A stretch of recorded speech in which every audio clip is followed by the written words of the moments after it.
Dear students, this is Dr. Archana Tiwari, Assistant Professor in Business Administration, SPC Government College, Ajmer. The topic we are going to discuss today is management of change, यानी कि परिवर्तन प्रबंध. Today we'll take the meaning of management of change and then definitions and then need, causes, forces of organizational change or the need and importance of managing change. Now firstly we have to go through the word change. Means what is the meaning of change? Now if we take in very general words, परिवर्तन का प्रबंध क्या है कि साधारण यदि शब्दों में देखें तो प्रेजेंट में एग्जिस्टिंग में प्रचलित कार्य प्रणाली या परिपाटी हो सकती है, परंपरा से कुछ भी भिन्न अगर किया जाता तो उसे हम परिवर्तन कह सकते हैं. और यहाँ पे जो वर्ड है वो है मैनेजमेंट ऑफ चेंज, परिवर्तन का प्रबंध. यानी कि परिवर्तन प्रबंध वह कार्य प्रक्रिया है जिसके द्वारा किसी भी विद्यमान कार्य प्रणाली, परिपाटी, परंपरा आदि में परिवर्तन किया जाता है. If there is any change in the existing work procedure, tradition, then it will be considered as the management of change. या अन्य शब्दों में हम देखें तो यह भी कह सकते हैं कि किसी भी संस्था के इंटरनल या एक्सटर्नल एनवायरनमेंट में हो रहे चेंजेस के कारण यदि संस्था में परिवर्तन करने पर विचार किया जाता है और उन्हें लागू किया जाता है तो उसे हम परिवर्तन का प्रबंध या परिवर्तनों का प्रबंध कहते हैं. तो डिफरेंट ऑथर्स ने इसकी अलग अलग डेफिनेशंस दी हैं. पहली डेफिनेशन लेते हैं हम थॉमस एंड बेनिस की. उनके अनुसार किसी संरचनात्मक नवकरण, नई नीति, लक्ष्य या संचालकीय दर्शन, वातावरण तथा कार्यशैली में परिवर्तन की जानबूझकर या ज़रूरी नहीं जानबूझकर सोच समझकर रूपरेखा बनाना तथा क्रियान्वित करना ही परिवर्तन है. सेकेंड डेफिनेशन आती है सियालगी के अकॉर्डिंग. उनके अनुसार परिवर्तन प्रबंध वह प्रक्रिया है जिसके अंतर्गत सोच समझकर कुछ कार्यों, प्रक्रियाओं, लोगों में परिवर्तन या संशोधन करने का प्रयास किया जाता है ताकि संस्था के अस्तित्व को सुरक्षित रखा जा सके. यानी कि अकॉर्डिंग टू सियालगी, management of change is conscious attempt to modify और चेंज इन सर्टेन ऑपरेशंस और functions with a view to respond to change to ensure survival of the organisation. इसी तरह से और भी डेफिनेशन लेते हैं. मैस्किन एंड एल्बर्ट की डेफिनेशन है. उनके अनुसार संगठन के अस्तित्व एवं सफलता के लिए प्रबंधकों द्वारा परिवर्तनों का प्रभावी प्रत्युत्तर देना परिवर्तन प्रबंध है. यानी कि परिवर्तन प्रबंध का क्षेत्र बहुत ही व्यापक है. Very comprehensive area of management of change में be there, in which we can include internal as well as external environment में जितने भी चेंजेस हो रहे हैं उनको पहचानना, उन परिवर्तनों के अनुरूप संस्था की संरचना, तकनीक, कर्मचारियों और कार्यों में परिवर्तन करना सम्मिलित हो सकता है. तो इस दृष्टि से हम कहें तो परिवर्तन प्रबंध वह व्यवस्थित या नियोजित प्रक्रिया है जिसके द्वारा संस्था के आंतरिक एवं बाह्य वातावरण के परिवर्तनों का अध्ययन करके संस्था की संरचना, तकनीक, कार्यों, कर्मचारियों के व्यवहार या मूल्यों में आवश्यक परिवर्तन करने का व्यवस्थित प्रयास किया जाता है ताकि संस्था को भावी जो भी प्रॉब्लम्स हैं उनसे बचाकर लॉन्ग टर्म तक उसकी सफलता को सुनिश्चित किया जा सके. और परिवर्तन प्रबंध को ही हम ऑर्गेनाइजेशनल चेंज के नाम से भी जान सकते हैं या संगठनात्मक परिवर्तन के नाम से भी जा सकते हैं. और यह भी इम्पॉर्टेंट बात है कि परिवर्तन प्रबंध संगठनात्मक विकास से भिन्न होता है. It is totally different from organisational development, क्योंकि यह एक संगठनात्मक विकास से बहुत ही वाइड शब्द है. That's why there is a difference between the management of change as well as organisational development और ऑर्गेनाइजेशनल चेंज. नाउ इसकी आवश्यकता क्यों पड़ती है, नीड क्यों है कि संगठनात्मक परिवर्तन क्यों किया जाना चाहिए या परिवर्तन प्रबंध क्यों किया जाना चाहिए.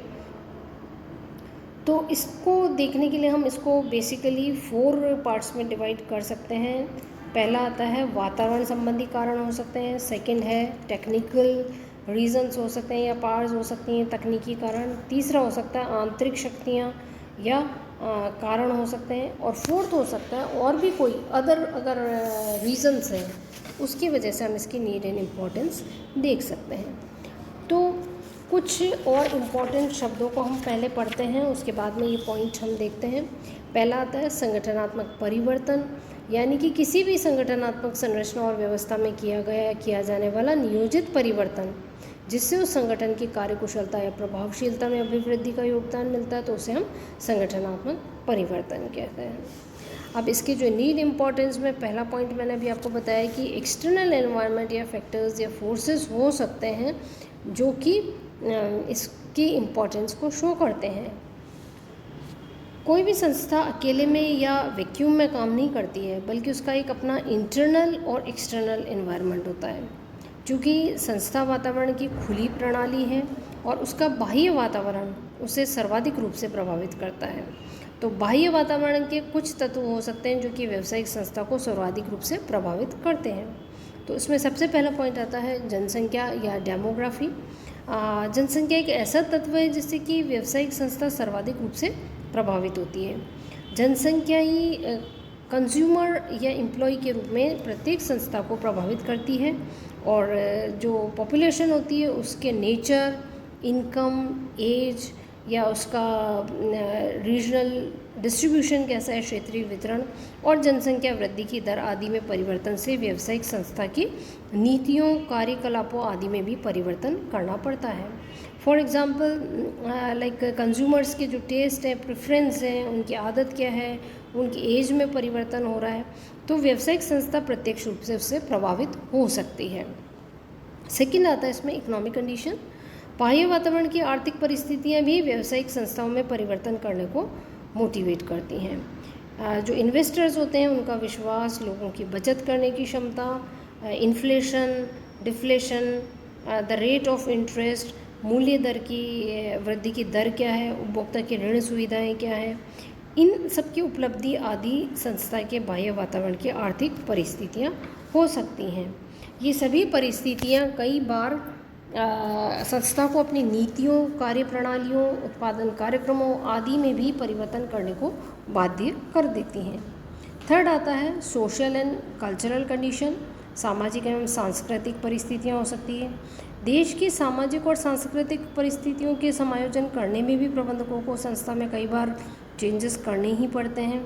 जैसे कि जो सामाजिक मूल्य है, रीति रिवाज है, परंपराओं में परिवर्तन है, लोगों के रहन सहन में परिवर्तन हो सकता है, खान पान में परिवर्तन हो सकता है, जो विमेन का स्टेटस है उसमें परिवर्तन हो सकता है, रूढ़ियाँ हो सकती हैं, छुआछूत हो सकता है, और या फिर जात पात की आदि से मुक्ति की इच्छा हो सकती है, उच्च जीवन स्तर की अभिलाषा हो सकती है, सामाजिक जागरूकता जैसे कि कंज्यूमरिज्म हो सकता है, श्रम संघवाद हो सकता है। उनके कारण भी व्यावसायिक प्रबंधकों को अपनी संस्था की जो पॉलिसीज़ हैं, कार्यप्रणाली हैं, नियम है, परंपरा है, उत्पाद तकनीकों आदि में भी परिवर्तन करना पड़ सकता है। इसके अलावा भी बाह्य वातावरण में कई सारे और फैक्टर्स हो सकते हैं, जैसे कि राजनीतिक कारण हो सकते हैं, वैधानिक परिस्थितियाँ हो सकती हैं, प्रतिस्पर्धा, कंपटीशन हो सकता है, जैसे कि मार्केट जो है अंतर्राष्ट्रीय बहुराष्ट्रीय हो सकता है, इसलिए वहाँ पर कंपटीशन बढ़ सकता है। इसी के साथ में इंक्रीजिंग साइज़ ऑफ इंस्टीट्यूशन भी एक तरह से इसके लिए महत्व रखता है। इंक्रीजिंग ट्रेंड ऑफ कॉम्बिनेशंस जैसे कि संयोजन, मर्जर हो सकता है, अमलगमेशन हो सकता है, तो इसकी भी प्रवृत्ति बढ़ती जा रही है। साथ ही साथ इकोलॉजिकल इन्वायरमेंट भी इस पर इफ़ेक्ट डालता है। औद्योगिकरण की गति, स्पीड ऑफ इंडस्ट्रियलाइजेशन भी बहुत बड़ा एक परिवर्तन का कारण हो सकता है। साथ ही साथ बाज़ार की क्या दशाएं चल रही है, कंडीशंस ऑफ कैपिटल मार्केट क्या चल रहा है, वह भी परिवर्तन के प्रबंध का एक कारण हो सकता है। लिबरलाइजेशन एंड ग्लोबलाइजेशन, उदारीकरण या भूमंडलीकरण का जैसे कि प्रेजेंट में पूरा एक युग चल रहा है, तो संगठनात्मक परिवर्तन इनकी वजह से भी अनिवार्य हो जाते हैं। तो इस प्रकार हम ये कह सकते हैं कि बाह्य वातावरण के जो हमने अभी ऊपर फैक्टर्स पढ़े हैं, शक्तियाँ पढ़ी हैं, उनमें परिवर्तन होने के कारण व्यवसाय में अनेक परिवर्तन करने की आवश्यकता अनुभव होती है। तो प्रबंधकों को वातावरण की शक्तियों से प्रेरित होकर अनेक परिवर्तनों का प्रबंध करना ही पड़ता है।